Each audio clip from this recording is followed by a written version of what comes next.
Guest today, well, he's got a good show today, actually. Dan's guest today, NBC NFL analyst Rodney Harrison, as he breaks down Rodney Harrison, who was here at Cowboys camp. I'm sure he's going to ask him about Brett Favre, that's for sure.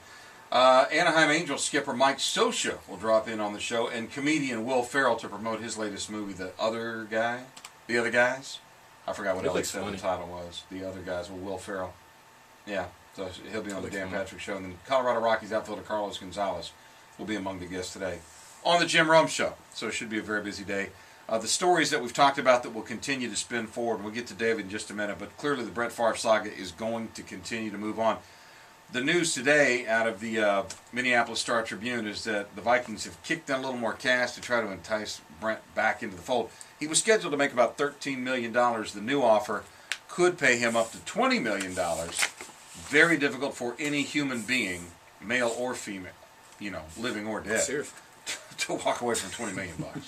I don't think he does, John. I think this is all part of Brett Favre making sure that he has time to decide, but it's also another, ploy for him to get out of training camp. I mean, Brett Favre does not want to make a decision, and as we mentioned, he had the highest passer rating he's had in his career, as well as a passer rating.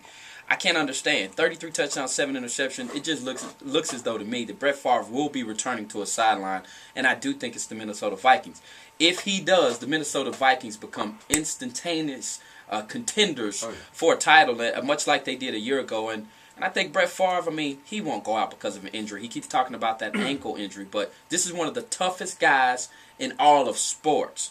When you talk about his consecutive streaks as far as starting are concerned and getting beat and getting right back up and keeping on ticking, no doubt about it. Brett Favre, I think he stays on the sidelines with the Vikings. I think he makes a late decision to come back. You get hit for 20 years, it tends to hurt a little bit. Mark Cuban may simply be trying to drive up the winning bid, but Cuban's bid is in for the Texas Rangers. We'll find out hopefully at some point today or maybe early tomorrow whether Nolan Ryan and his group has become the new owner of the Texas Rangers or whether Mark Cuban and his group has become the new ownership. And if it is Mark Cuban, what happens to Nolan Ryan? You have to wonder if he's going to, if Cuban tries to get him to stay. I don't know, but obviously things are pointing in the right direction as far as that team goes right now. It is, and I think when you talk about this auction, I'd like to see Nolan Ryan be able to get this for what he's been able to do with the Rangers in the last 2 years as being the president, but also what he's done with the Round Rock Express. His body of work in baseball is better, bottom line. I won't say he's a more savvy businessman. I think that's one reason why he's combined with Chuck Greenberg, the sports agent out of Pittsburgh. Makes a lot of sense for him to do that. Nolan Ryan, I think, should get that. And if it doesn't, I don't think it's all of a bad deal. I wouldn't be disappointed if Mark Cuban got it because I do think he's one of the better sports owners in the game right now currently. Also for your radar, we could find out today that Shaquille O'Neal has become a member of the Boston Celtics. Shaq had said that he hopes to make a decision about his future very soon. The Atlanta Hawks very prominent in those discussions. The Boston Celtics clearly in need of some girth. They did sign Jermaine O'Neal, but they need a big man. Kendrick Perkins had the knee surgery. He's not going to be ready for training camp, even for the beginning of the season. Shaquille O'Neal represents 6 fouls and a little bit of ability, and if they do have to get through Miami to get to the NBA Finals, I would imagine Shaq would have an opinion or two on how to neutralize Big Z, who signed as a free agent down in Miami. You can't teach height and size and athleticism in a large frame like that. I don't care if Shaq can only give you 10 minutes, it's worth it. I think if Shaq signs with the Boston Celtics, and I'll say it again, I do believe that the Boston Celtics are my favorite to win the Eastern Conference. It's not proven to me that this formula out in Miami is going to work. And I still think when you look at Big Z, Dexter Pittman, I don't think they have enough pieces in place to know that they're good. And on top of this, Jermaine O'Neal, who used to play with the Heat, is now with the Boston Celtics. That takes you right into their locker room. That takes you into the games, their calls, everything. So I think that when it comes to the East, I think Shaquille O'Neal signing with the Celtics, in my opinion, I think they go up right up to the top, and they're just as competitive as, of course, the Miami Heat are. Since we mentioned the Miami Heat, we've got to get this story in. If you haven't heard this is atrocious. And we're just a little late on the uptick here, but it really went very quietly. But the Miami Heat, once they had the LeBron signing and all those other guys, the season ticket sales went crazy. And, in fact, they've sold out. They have sold out of season ticket sales for the Miami Heat for the coming season. Amazing. And as soon as that happened, they laid off 30 people who worked in the season ticket sales office.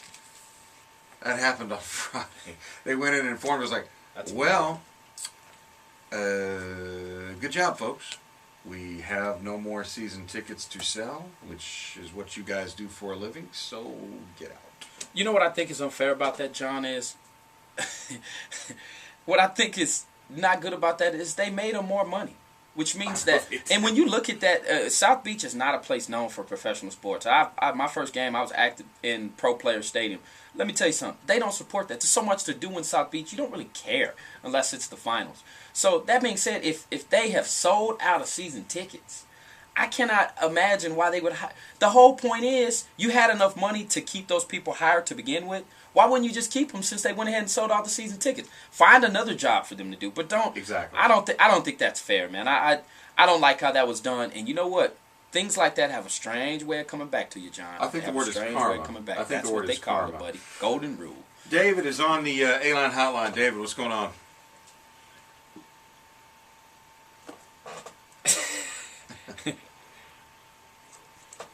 Let's do it. Orlando Kansas, I don't know if it's night and day from the last 2 years he's been on the roster. Yep. I hope he does get his finger fixed because we don't need half of our secondary running around with a bunch of club thumbs and club index fingers like last year. Because if we have another defensive back running down the sideline like Sensabaugh did against the Minnesota Vikings, I'm going to kick a new hole in my defense. and the last thing I would like to say, you know, they always talk about this loyalty and this and that and the other. You know, why are we offering Brett Favre all this money? The guy didn't come in there and ask for more money, for one. You know, and then you got all these other players, and when the owners go talking about they can't play this guy, these guys are holding out. You know, I don't even want to hear it no more. All you callers, they're calling and want to bash these players about holding out. When these owners got this money sitting in their pocket, they can just come out and say, oh, here's $7 more million just to come play. You know, I don't even want to hear it no more. If these guys go down there, they want to miss the whole damn training camp. Thank Brett Favre for setting the precedent. And you know, I'm gonna holler at y'all. Yeah, feel a passion. I think you're right, David. But here's the deal, though. When you done played 20 years in the league, man, he's going into his 20th season. David, I don't care what occupation you're at, man. You put 20 years on the job. You deserve the right, man, to do things a little bit differently, and especially at the quarterback position, and as durable as Brett Favre has been. I believe it. Exactly. Should get final confirmation today on whether or not the Texas Notre Dame home-and-home series will take place or not. And a reminder, the first Matt Brown press conference of the season comes your way this Saturday, 3:30, live broadcast as the players report.